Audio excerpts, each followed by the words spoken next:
Toilet. चला portable toilet, portable toilet. हो madam घ्यायचं का पोर्टेबल टॉयलेट? ए नको बाबा जा. नका येऊ. चला पोर्टेबल टॉयलेट, पोर्टेबल टॉयलेट. आडायचं नाही, नाडायचं नाही, डायरेक्ट सोडायचं. हो दादा घ्यायचं का पोर्टेबल टॉयलेट? बरं झालं बाबा, टाइम आला. 2 तास झाले, जोरात आलती. द्या मग लवकर धरा. हो किती द्यायचे? 50लाच आहे, द्या लवकर. घे बाबा 50. हा सुटलो बाबा. चला पोर्टेबल टॉयलेट, पोर्टेबल टॉयलेट. हे बावड्या देऊ का तुला एक पोर्टेबल टॉयलेट? दे बाबा एखादं होईल पान तुकायला. पैसे मांडून ठेव. तो तर तसंच असते बाबा. हो मॅडम देऊ का तुम्हाला एक पोर्टेबल टॉयलेट? नको नको, लाज बीज वाटते का काय? बाई माणसाला विचारतो.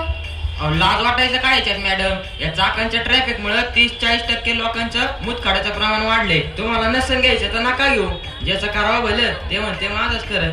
समाजसेवा नावाची गोष्टच नाही राहील. चला पोर्टेबल टॉयलेट, पोर्टेबल टॉयलेट. हो चला, देवाच्या नावानं 500 द्या. चला देवाच्या नावानं 500 द्या. हो ताई देवाच्या नावानं 500 द्या. चला. अय तू काय भाई बी का? चल 500 लागतंय. हो दादा देवाच्या नावानं 500 द्या की. अरे तू हाय कोण? मी भिकारी. शाळेला भिकारी आणि एवढा सुट्टा बुटा? हा मग तुला का बघून तर वाटत नाही तू भिकारी आहे. थांबा 1 मिनिट. ओ दादा द्या ना. अहो आई घरी आजारी आहे, बापाचं तंगडं मोडलंय, मला आगवण लागली, दवाखान्याला जायला पाहिजे ना. देता का इथं चालू? थांब देतो. अरे एवढे 500 कुठे असतात का पण? अहो मी प्रोफेशनल भिकारी आहे. अंबानीच्या साईडला माझा बंगला आहे. इथं माझी 4थी पिढी भीक मागायची. एवढा वेळा झाला काय? व्हायला या धंद्यात लय पैसे दिसतात. मला घेतो का उद्यापासून? नाही खानदाना सेवा मी कोणाला घेत नाही. हे धर 500 तुझा बाबा. तसं तुला हप्ता परवडायचा नाही. पोलिसांना हप्ता देतो मी 50,000. 50,000? तेवढा तुम्हाला पगार पण नाही. चांगलं नाही रे. ए 500 दे चल.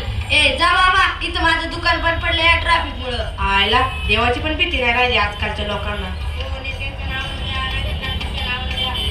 मग ढेरे साहेब कसे वाटले आपले युवा उद्योजक?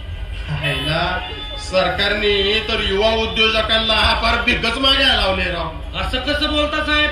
तो प्रोफेशनल भिकारी आहे, आपल्यापेक्षा जास्त कमवत होतो. आता जरा पावत्या बंद आहे म्हणून तुझं ऐकायला लागते, नाही तर जोश्या सांगितलं असतं तुला.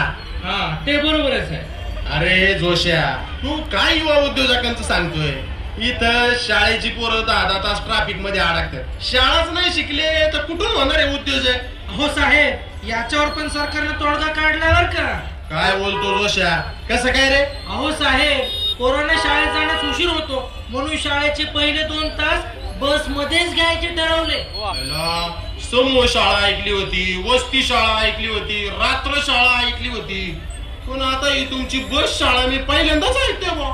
हे काय साहेब, 9 वाजले, मंत्री मॅडमच्या तासाची वेळ झाली आणि हे काय बस पण आली.